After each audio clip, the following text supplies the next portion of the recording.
दोस्तों नमस्कार, आप देख रहे हैं सत्य हुंकार में आपके साथ सत्यपाल। चुनावी बिगुल बजते ही नेताओं की भागदौड़ भी बढ़ जाती है। विपक्षी नेता आपको गलियों में आवाज़ उठाते हुए, शोर मचाते हुए नजर आएंगे, तो वहीं सत्ता पक्ष के नेता फाइलों पर दस्तखत करते, फाइलों को निपटाते, काम को आगे बढ़ाते नजर आएंगे। अब एक बार फिर हरियाणा में विधानसभा चुनावों की तैयारी हो चली है। एक तरफ विपक्ष अपनी तैयारी में है तो सत्ता पक्ष भी अपनी जोरदार तैयारी कर रहा है। पहले दौर में टिकट का बंटवारा होगा, उसके बाद कौन बनेगा आपके क्षेत्र का विधायक, इसका निर्णय होगा और इस पर हमारी नज़र बनी रहेगी। 4.5 साल के बाद एक बार फिर तिगांव के विधायक राजेश नागर मेरे साथ होंगे और मैं जानूंगा कि आखिर 4.5 साल में कितने हुए काम, क्यों चुने उन्हें एक बार फिर जनता। इस सभी सवालों के साथ मैं लेकर के चलूँगा आपको राजेश नागर के पास। तो आइए सबसे पहले स्वागत करते हैं राजेश जी, आपका बहुत बहुत स्वागत। धन्यवाद आपका बहुत बहुत। साहब, अब तो चुनावों का समय फिर आ गया एक बार। विपक्ष भी खूब सारा शोर मचा रहा है। पहले तो वो कहता रहा कि हमारी तो सरकार ही नहीं सुनती, अब कहता है कि भाई गलियों में काम नहीं हुआ। तो सबसे पहले सीधा सवाल आपसे जानेंगे, 4.5 साल आपको मिले, आपने जनता को क्या दिया? देखो, 4.5 साल जो हमें मिले उसमें से 2 साल के करीब तो कोरोना में चले गए। जो एक महामारी, एक बीमारी बहुत पूरी दुनिया में जो फैली और उस समय सारा पूरा दुनिया या पूरा वर्ल्ड, पूरा भारत थम गया था और उस टाइम एक अपनी जान बचाने के लिए लोग अपने कोशिश कर रहे थे। और उसके अलावा अगर हम बात करें विकास कार्यों की, आप भी उसी क्षेत्र से आते हैं, आप भी उसी क्षेत्र में रहते हैं, आपने भी देखा होगा सीवर का काम वहाँ हुआ है अमृत योजना के तहत कई सौ करोड़ का। उसके बाद पानी की लाइन का भी काम वहाँ चल रहा है, उसके बाद गलियों का काम वहाँ चल रहा है। अगर हम बात करें पल्ला सेतपुर और बसंतपुर वाली रोड की, अगर 19 से पहले की अगर हम बात करें तो क्या बुरा हाल था उसका। बसंतपुर गांव में 1-1, 2-2 फुट गड्ढे हुआ करते थे, वो पूरी हमने आरसीसी की सड़क वहां तक बनवाती है। बसंतपुर में गलियां कभी नहीं बनी, बसंतपुर गांव में सारी गलियों को पक्का कर दिया गया है। उनमें नालियों का काम हुआ है, खरंजों का काम हुआ है, एक पुल जो दिल्ली को जोड़ता है उसका काम हुआ है, एक जो बंद रोड जो पूरी कालंदी कुंज तक जाती है महतपुर लालपुर से होती हुई, उसका काम पूरा हो चुका है। इस तरह से बहुत सारे काम। बिजली की बात करें, सब स्टेशन एक बिजली का 37 सेक्टर में बनकर तैयार हो गया है, एक 78 सेक्टर में बिजली का सब स्टेशन बनकर तैयार हो गया। पहले बिजली की थोड़ी बहुत जो दिक्कत रहती थी, क्योंकि वहाँ बहुत कॉलोनी आ गई हैं, बहुत सारे हमारे लोग वहाँ पर रह रहे हैं, तो बिजली की जो कभी दिक्कत रहा करती थी वो भी दूर हो गई है। स्कूलों की बात करें, CBSE के स्कूल, संस्कृति मॉडल संस्कृति स्कूल, हमारे कई स्कूल को अपग्रेड कर दिया गया है, उसको इंग्लिश मीडियम में वहाँ पढ़ाई हो रही है। जो गरीब परिवार के बच्चे जो इंग्लिश मीडियम का फ़ीस स्ट्रक्चर की वजह से एनुअल फ़ीस इतनी होती है, उनकी एडमिशन फ़ीस इतनी होती है उनकी, और मंथली फ़ीस इतनी होती है कि बहुत गरीब परिवार के लोग अपने बच्चों को स्कूलों में इंग्लिश मीडियम में नहीं पढ़ा सकते थे। तो हमारी सरकार ने मॉडल संस्कृति स्कूल CBSE पैटर्न पर बनाए हैं। उसमें हमारा सराय का जो स्कूल है उसमें भी उसी तरह से पढ़ाई हो रही है और उसकी नई बिल्डिंग का टेंडर हो चुका है, जल्दी वो बनकर तैयार हो जाएगी। एक CSC हमारी एक पास हो चुकी है, उसके लिए भी काम चल रहा है। आप ये इसकी बात करें, जो हमारी जो सड़क है पल्ला से क्या नाम सूरदास मंदिर तक, इसका भी काम हो गया है। और इसमें जो सीवर लाइन थोड़ी जो डली है उस पर दोबारा से रीटेंडर होकर उसको भी पूरा कर दिया जाएगा। पुलों की बात करें, जो कनेक्टिविटी थी हमारी, जो आगरा कनाल जो हमारे सेक्टरों को और ग्रेटर फरीदाबाद को जोड़ती है, उसके पहले 2 या 3 पुल हुआ करते थे, आज दर्जनों पुल हमारी सरकार ने बना दिए हैं। रोडवेज की ट्रांसपोर्ट की बात करें, आज जो बस पहले नहीं चला करती थी पल्ला से बसंतपुर, तो बस भी सर्विस भी हमारी सरकार ने दे दी है और चालू हो गई है बस की सर्विस भी। इस तरह से बहुत सारे काम अगर मैं गिनवाने लग जाऊं, मैं कॉलेज हमारा महिला का कॉलेज नचौली में बन गया है, एक ITI हमारी तिगांव में बन गई है, एडमिशन हो रहे हैं, 54 ट्रेड उसमें आ गए हैं। और उसमें हरियाणा की सबसे बड़ी ITI, digital ITI, model ITI, और उसमें बच्चों का एडमिशन हो रहा है। हमारे तिगांव का स्कूल CBSE हो गया है, हमारा बड़ौली के स्कूल अपग्रेड हो गया है, 12th तक हमारा गरौड़ा का स्कूल अपग्रेड हो गया, चांदपुर का स्कूल अपग्रेड हो गया, महातपुर का स्कूल अपग्रेड हो गया है। तो इस तरह से बहुत सारे काम हमारे चारों तरफ। सड़कों की बात करें, जो बल्लभगढ़ से तिगांव और मझावली की सड़क है उस पर काम चल रहा है। हमारी 4 लेन फरीदाबाद से तिगांव 4 लेन बन गई है। हमारी खेड़ी से मझावली तक की रोड का काम 80-90% पूरा हो गया। मझावली पुल जो हमारे चौधरी किशन पाल जी गुजर का ड्रीम प्रोजेक्ट था उस पर भी ऑलमोस्ट काम हो चुका है। थोड़ा बहुत काम यूपी की तरफ रह गया क्यों बीच में बारिश आ गई थी, बाढ़ आ गई थी, कोरोना काल में थोड़ा सा उसका दिक्कत आई, इसलिए थोड़ा सा डिले हो गया था।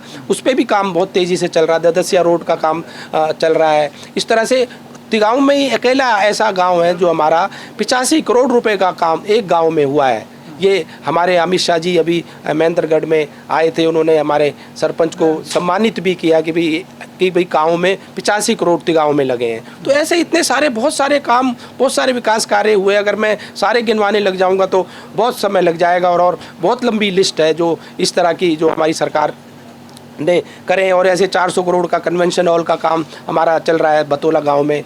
बहुत सारे और काम विकास कार्य जो हमारी सरकार ने जब से सरकार बनी है 2014 के से पहले की अगर बात करें हम, 2014 से पहले हमारे एयरपोर्ट कितने थे, हमारे एम्स कितने थे, हमारे हाईवेज रोज कितने बना करते थे। और आज हमारा जो हमारे नितिन गडकरी जी ने हमारे प्रधानमंत्री जी ने जो हमें एक हाईवे दिया है, बॉम्बे बड़ौदा एक्सप्रेस हाईवे, और वो एक आज एक सुगम, हम अगर जयपुर जाते हैं उससे 2 घंटे में जयपुर पहुंच जाते हैं। अगर बॉम्बे जाते हैं 10 से 12 घंटे में हम उससे बॉम्बे पहुंच सकते हैं। तो एक कनेक्टिविटी और का जाल, एक हाईवेज़ का जाल और रोडों का जाल हमारी प्रदेश सरकार ने, हमारे मुख्यमंत्री मनोहर लाल जी ने, हमारे मुख्यमंत्री नायब सैनी जी ने, हमारे प्रधानमंत्री जी ने देश का और हमारे प्रदेश का, जिले का और हमारी तिगांव विधानसभा का सबका बहुत विकास किया है। एक बड़ा सवाल आपसे लेंगे डागर साहब, आपका जो विधानसभा है वो बहुत बड़ा विधानसभा है, 2 भागों में बटा हुआ है, ग्रामीण में और शहरी में।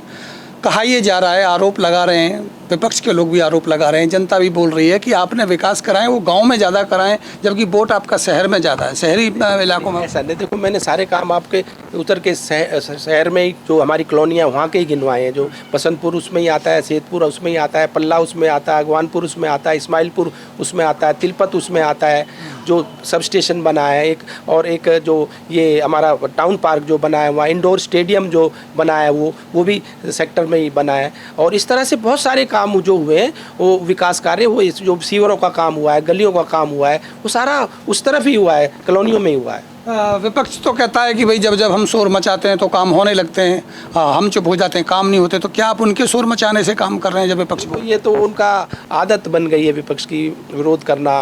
काम तो पहले से ही चलते आ रहे हैं, 19 से ही चलते आ रहे हैं। बीच में थोड़ी सी गति कोरोना की वजह से कम हुई थी, दोबारा से फिर से गति तेज़ हो गई है और काम हो रहे हैं। और जो काम रह भी गए हैं उनके लिए भी मैं सीएम साहब से हमने बात कर रखी है, उनके भी टेंडर होने हैं और जल्दी वो भी पूरे कर दिए जाएंगे। कितने आश्वस्त हैं आप, एक बार फिर जनता आपको तिगांव से चुन लेगी? देखो, जनता का प्यार आशीर्वाद मुझे 19 में भी मिला, हमारी सरकार 19 में भी प्रदेश में और देश में बनी, तीसरी बार भी हमारी सरकार अभी देखा आपने देश में बनी है, और तीसरी बार हमारी सरकार प्रदेश में भी पूर्ण बहुमत के साथ बनकर आएगी। और जनता का प्यार आशीर्वाद मुझे 19 में भी मिला और अब 24 में भी जनता का प्यार और आशीर्वाद मुझे मिलेगा। आपने लोकसभा का टिकट भी मांगा था, टिकट मांगना एक प्रक्रिया होती है, राजनीति में मांगते भी हैं। इस बार फिर जिद्दोजहद है, बहुत सारे नेता भी आ रहे हैं, आपको लगता है कि जो हाई कमान है वो आपको मौका देगा? देखो, ये तो पार्लियामेंट्री बोर्ड जो हमारा तय करता है किसको टिकट दें, किसको ना दें, किसको लड़वाएं और किसको ना लड़वाएं, और ये वही तय करता है। और भारतीय जनता पार्टी दुनिया की सबसे बड़ी पार्टी है, यहाँ संगठन सबसे बड़ा संगठन भारतीय जनता पार्टी का, जो पार्लियामेंट्री बोर्ड तय करेगा हम उसको मानेंगे। और मैं छोटा सा एक पार्टी का कार्यकर्ता हूँ, सिपाही हूँ, और पार्टी का सिपाही होने के नाते, कार्यकर्ता होने के नाते जो भी मुझे दायित्व दिया जाएगा उसको मैं पार्टी के साथ ईमानदारी से निभाऊंगा। मंत्री जी ने भी अपने बयानों में कहा, आपने भी कई बार कहा है कि चुनावों से पहले जितना भी एरिया बचा है, जो काम विकास का मान लीजिए चल भी रहा है, टाइलें लग रही हैं, वो सभी गलियों में पूरी कर ली जाएंगी। क्या ये आपको लगता है कि मात्र 3 महीना बचा है और हम सारी गलियों तक टाइल लगा पाए? देखो, युद्ध स्तर पर जो हमारी कॉलोनियों में काम है वो चल रहा है। बीच में एक्चुअली कॉन्ट्रैक्टर जो है उसके कुछ टेंडर में एक क्लॉज थे कि वो जो टाइलें उसने इंटरलॉकिंग टाइलें निकाली हैं उसमें 65% नई लगाएगा, 35% पुरानी लगाएगा। तो कई गलियों में जो आपने सीवर लाइन डाली थी वहाँ इंटरलॉकिंग टाइल पहले थी नहीं, तो उसमें टेंडर में दोबारा टेंडर हुआ और जो आ गई जो उसके क्लॉज थे, तो उसमें रीटेंडर करना पड़ा और रीटेंडर की वजह से थोड़ा समय लगता है, क्योंकि आपको पता है टेंडर प्रोसेस में समय लगता है, उसमें टेंडर के बाद भी कॉन्ट्रैक्टर को टाइम दिया जाता है, उसमें थोड़ा सा समय लगा। और अब युद्ध स्तर पर काम बहुत तेज़ी से चल रहा है और उसको इंस्ट्रक्शंस हमने दे रखी है कि भी जिनको दिन रात लग के इस काम को जल्दी पूरा करें। 150 करोड़ की अमृत योजना आपने लाइन बिछा दी, लेकिन कब तक चलेगी इसका अभी कोई भरोसा नहीं है। ठेकेदार बार बार बदल जाता है, काफ़ी दिक्कतें आ रही हैं। क्या लगता है कि ये अगले 6 महीने में चालू हो पाएगी? नहीं, बिल्कुल बिल्कुल हो पाएगी। और अमृत 2 के योजना के तहत भी जो गलियां रह गई हैं, जो हमारी कॉलोनी में सड़कें रह गई हैं, उनमें भी सीवर लाइन का काम होगा, पानी का काम होगा। और जो हमारे जो गाँव और नगर निगम में गए हैं उसमें भी अमृत योजना 2 के तहत काम होगा, क्योंकि ये सेंटर की योजना है, केंद्र की योजना है। इसका ज़्यादातर फंड जो है सेंटर से ही आता है और ये अमृत 2 की जो है फंड हमें जल्दी मिल जाएगा और उसके टेंडर जल्दी लग के उसका भी काम जल्दी पूरा कर दिया जाएगा। नागर साहब, आपके बारे में एक बड़ी चर्चा होती है कि आप जनता के प्रति बड़े सॉफ्ट नज़र आते हैं, लेकिन अधिकारियों को बड़े धमकाते और फटकारते नज़र आते हैं। क्या है इसके पीछे का लॉजिक? देखो, हमारे कुछ अधिकारी अच्छे हैं, काम करते हैं और ईमानदार भी हैं, और कुछ जो लापरवाही बरतते हैं जो भी हमारे अधिकारी, उनको सख्ती से हम लेते हैं।